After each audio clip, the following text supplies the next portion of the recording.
warahmatullahi wabarakatuh. Perkenalkan, nama saya Wanda Gusvita, NPM D101011237.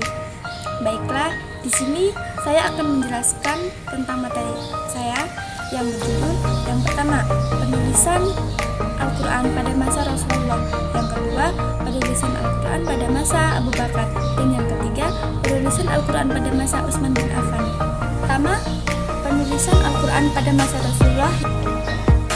Penulisan Al-Quran pada masa Rasulullah. Sejarah mengatakan bahwa pada hari-hari awal Islam, orang-orang Arab yang Quran diturunkan termasuk di antara orang buta huruf. Hanya sedikit orang yang bisa membaca dan menulis dengan baik. Mereka tidak tahu kertas itu demikian. Kertas disebut hari ini, bahkan Nabi Muhammad sendiri dinyatakan sebagai Nabi Ummi. Ini berarti Anda tidak bisa membaca atau menulis dengan baik.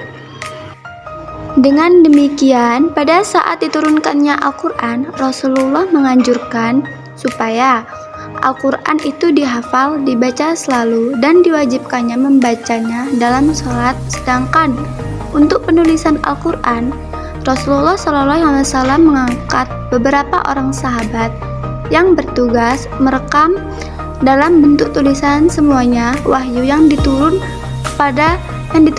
kepada Rasulullah SAW. Di antaranya adalah Abu Bakar Al-Siddiq, Umar bin Khattab, Utsman bin Affan, Ali bin Abi Thalib, Zaid ibn Sabit, Ubay ibn Khalaf, dan beberapa teman lainnya. Namun, sehabis mendapat bentrokan Umar dan sehabis hatinya dilunakkan oleh Allah, akhirnya Abu Bakar menerima usulan tersebut. Beliau segera memanggil Zaid bin Sabit sebagai ketua panitia penulisan Al-Quran. Mengingat kedudukan Zaid dalam qiraat, pemahaman, tulisan, kecerdasan, dan hadirnya Zaid pada pembacaan Al-Quran yang terakhir kali oleh Rasulullah. Sebagaimana Abu Bakar pada awalnya, Zaid menolak perintah Abu Bakar. Padahal banyak sahabat yang menghafalnya. Namun beliau tidak dan merta menulisnya sebelum mendapat teks tertulisnya dari Abu Huzaimah Al-Ansari. Proses penulisan Al-Quran ini sanggup diselesaikan dalam waktu sekitar 1 tahun, yakni pada Tuhan. Zaid sangat berhati-hati dan cermat dalam menentukan dan menuliskan Al-Quran. Beliau tidak menerima sahabat yang hanya menyandarkan pada hafalan semata, tanpa catatan. Contohnya, pada akhir surat At-Taubah, yang catatannya hanya beliau sanggup dari Abu Huzaimah Al-Ansari. Abu Bakar adalah seorang yang pertama kali mengumpulkan Al-Quran dalam satu mushaf. Sehabis sebelumnya, Al-Quran sekedar ditulis pada pelepah kurma, batu, tulang, belulang, dan lain-lain. Ali bin Abi Thalib berkata, orang yang paling besar pahalanya dalam hal mushaf merupakan Abu Bakar. Semoga Allah menampakkan rahmatnya dalam Abu Bakar. Dialah yang pertama kali mengumpulkan kitab Al-Quran. Selanjutnya, C. Penulisan Al-Quran pada zaman Khalifah Utsman bin Affan. Abu Bakar pertama kali mengumpulkan Al-Quran pada zaman Utsman bin Affan, dan Islam menyebarkan berbagai daerah. Tentu saja, penduduk setiap daerah sedang mempelajari Al-Quran yang dikirimkan kepada mereka. Juga, jika satu guru menggunakan yang lain, Al-Quran dibaca secara berbeda. Selain itu, tidak ada persatuan militer baik dalam pelatihan maupun di medan perang. Ada perbedaan pendapat yang mencolok karena tidak mengarah pada satu perpecahan sporadis dan bahkan tidak saling percaya. Itu terjadi dalam perang antara Armenia dan Azerbaijan. Melihat masalah yang sangat mengkhawatirkan itu, Uzailah melaporkannya kepada Khalifah Utsman. Az-Zaghli mengomentari pedoman pelaksanaan tugas yang dilakukan oleh tim penulis Quran.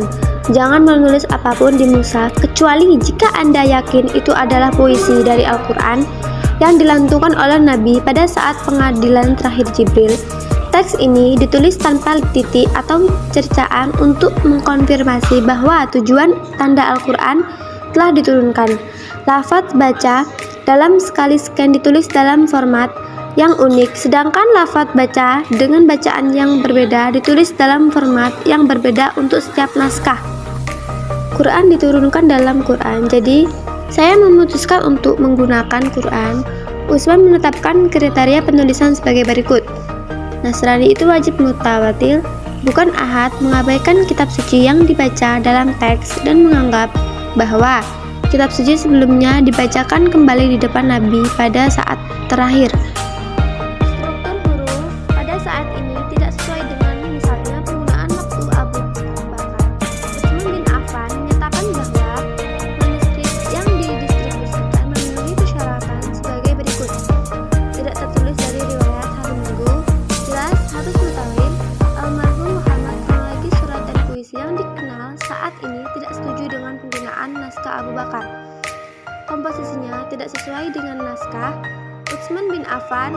Sistem sekretaris yang digunakan oleh mushaf mungkin termasuk qiraat yang tidak sinkron dengan lafaz Rabbani ketika Quran diturunkan.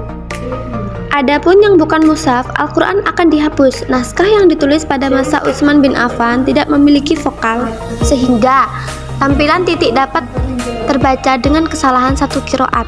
Setelah menerima Islam, banyak orang-orang non-Arab menemukan manuskrip bertitik-titik yang tidak bertanda, sulit untuk dibaca. Pada masa Khalifah Abdul al-Malik, kekurangan naskah ini dipahami oleh para ulama besar Islam pada waktu itu, dan perbaikan segera dimulai. Adapun yang bukan mushaf Al-Quran akan dihapus. Naskah yang ditulis pada masa Utsman bin Affan tidak memiliki vokal, sehingga tampilan titik dapat terbaca dengan kesalahan satu qiraat. Setelah menerima Islam, banyak orang non-Arab menemukan manuskrip bertitik-titik yang tidak bertanda, sulit untuk dibaca.